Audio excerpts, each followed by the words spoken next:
આગામી 3 દિવસ સુધી ભારે વરસાદ થવાની સંભાવના છે, ખાસ કરીને દક્ષિણ ગુજરાત અને સૌરાષ્ટ્રના વિસ્તારોમાં. રાજ્યના કેટલાક વિસ્તારોમાં પહેલેથી જ જળબંબાકારની સ્થિતિ સર્જાઈ છે. ગુજરાતમાં ભારે વરસાદનું રેડ એલર્ટ. હવામાન વિભાગે 20 ઓગસ્ટ 2025મી આગામી 3 દિવસ માટે દક્ષિણ ગુજરાત અને સૌરાષ્ટ્રના જિલ્લાઓ માટે રેડ એલર્ટ જાહેર કર્યું છે. આ સમયગાળા દરમિયાન નવસારી, વલસાડ, દમણ, દાદરાનગર હવેલી, દ્વારકા, પોરબંદર, જૂનાગઢ, ગીર સોમનાથ અને દીવમાં ભારેથી અતિભારે વરસાદની આગાહી છે.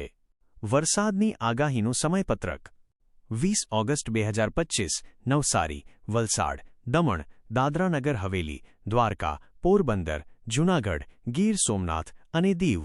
21 ઓગસ્ટ 2025 સુરત, નવસારી, વલસાડ, દમણ, દાદરાનગર હવેલી, અમરેલી અને ભાવનગર.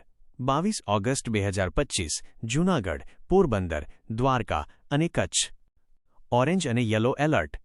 રેડ એલર્ટ સિવાય અન્ય કેટલાક વિસ્તારોમાં પણ ભારે વરસાદની શક્યતા છે. Orange alert. આજે ભરૂચ, સુરત, ડાંગ, તાપી, રાજકોટ, જામનગર, અમરેલી, ભાવનગર અને કચ્છમાં અતિભારે વરસાદ પડવાની શક્યતા છે.